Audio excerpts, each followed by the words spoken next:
Hi guys, 18 here with Quiet Author Update.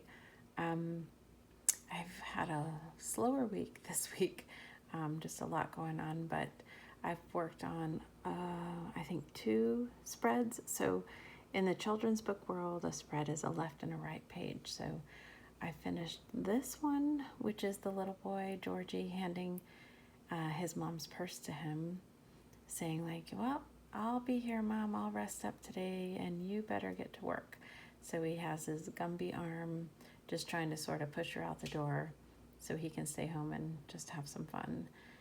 Of course, she doesn't fall for that. And then the other one I worked on the cover. I kind of bounce around, as I said.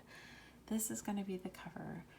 I was having major issues. I was on the struggle bus big time this time yesterday, and his arms were curved, kind of like a Gumby type arc, and it wasn't looking good. It was looking more like he was reaching up for a hug, and I showed it to my husband, and I'm like, hug or shrug? And he said, oh, it looks like he's reaching up for a hug. And I'm like, that's not what I want. So literally back to the drawing board, and the bent elbows a little more to the side, I think, help a lot.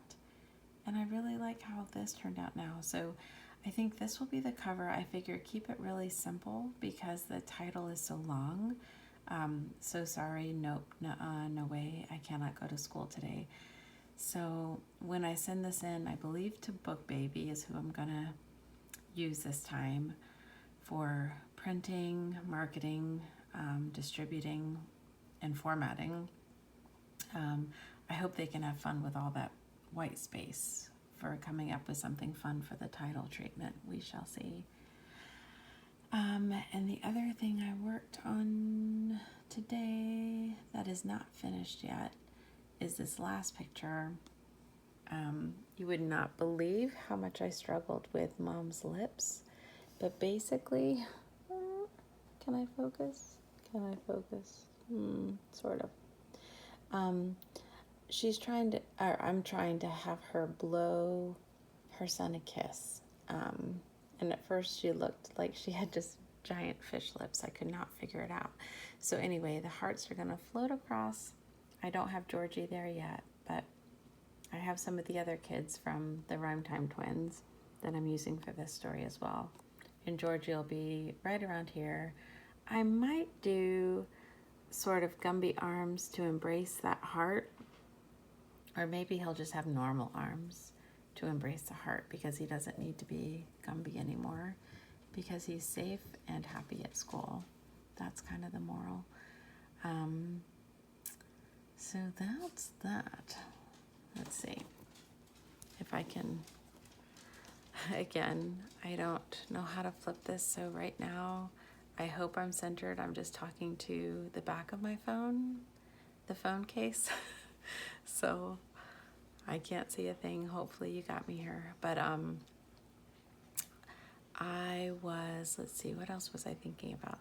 Oh, I was thinking a lot about Goodnight Gorilla. I think after I did my last video and I was talking about the whole like show don't tell philosophy with illustrations, it made me think of reading Goodnight Gorilla to some of my preschoolers last year.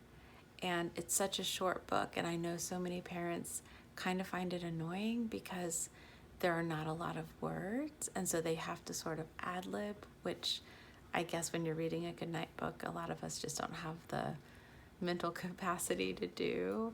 But I love that book. I love that book, and it was so fun to see my preschoolers react to it.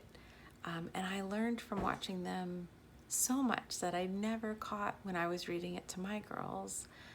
One thing was like the ring of keys for the zookeeper, they're rainbow. It's so obvious now. I feel silly for those of you who know the book. You probably know this, but the rainbow keys, each key is color coordinated to the cage color for that animal that the gorilla is letting out. And I thought that was really clever. And there's, in each cage there's also, so like in the giraffe cage, I forget what it is, maybe a lion, but there's a stuffy of another animal from the book. So I think it's just so neat when illustrators do that, and it has nothing really to do with the story, but it's just a way to keep the children intrigued with what they're seeing on the pages. And I think parents don't even pick up on it. Like I said, I didn't pick up on it until my preschoolers mentioned some of these things, like the balloon. I don't even remember seeing the balloon when I was reading it to my kids. But then I went into some of the research about it, because I'm always so fascinated, like what makes a great children's classic, like withstand the test of time. And the balloon, it's not on every page, but it's on, I think, the majority, and it's floating away. And so it helps the reader mark the progression of time. And I just think that's really clever. There's just such simple, meaningful ways of doing that. And so I'm trying to do that, like I said last week, with the mom's hair becoming more and more frazzled as the morning progresses. And I don't know, I'm having a lot of fun just figuring out what to do on each page that might be interesting for the readers to pick up on.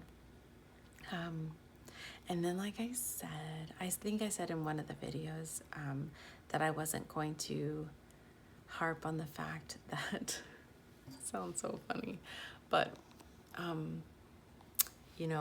Michael Jackson has been just on my mind a lot over the last few months, especially as I've just been reading so much about him and listening to so many interviews, and just kind of intrigued by his genius as well as his ability to learn from all the greats around him. So like, Fred Astaire and Gene Kelly and James Brown, he would study the way they moved, and he didn't move like them. He made it into his own thing. He studied Bruce Lee, and he studied martial arts himself. And, he put in like that kick into a lot of his dance moves. That was so, such a stamp of Michael Jackson, right? He made it his own, and he made it even better than anything that ever was before. So I've just found a lot of what I'm reading about him so inspirational. So like I said, I'm dedicating this next book to him, but I'm also trying to put in, I will be putting in either a song title or a lyric that people will know. If you know Michael Jackson, you'll know where it's coming from. But it'll be sort of like a fun Easter egg in each story that I do from now on, starting with this one. That's sort of like an ode to Michael also. And I think I hesitated before because I don't want to feel like I'm in any way exploiting his name, because that feels yucky. But it's more like an ode to Michael, like a thank you for what you've done for the arts. I hope that's how it comes across, if anybody cares. But the line in this book for him will be towards the end, as the little boy is getting to school and he really doesn't want to be there, and he's just begging his mom to go home, trying to think of any reason to go home. It'll say, so school today? Nuh-uh, don't need it. Let's leave now. Come on, let's beat it.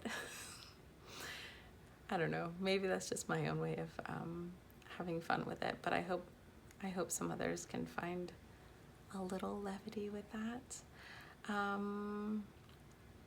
I think that's it for now. I showed you the cover.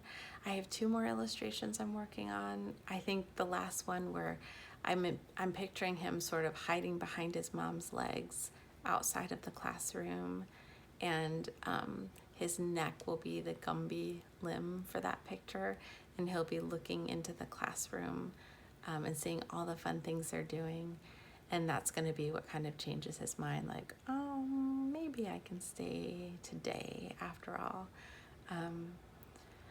But that's going to be a much more detailed illustration, so I'm just working my way up to that mentally first.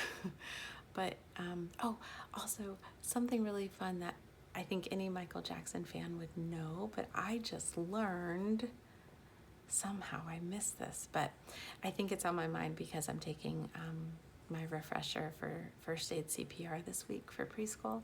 But in Smooth Criminal, you know how he's like, Annie, are you okay? Are you okay, Annie? That was because he took a CPR first aid course when he was on the road with his family. And in those days, the mannequins that you practice the CPR compressions on, they were called Resusci Annies or Resuscitation Annies. So anyway, in my mind, I'm also thinking ahead to my next book, which is the Rhymetime Twins middle grade series. And I don't have this one written yet.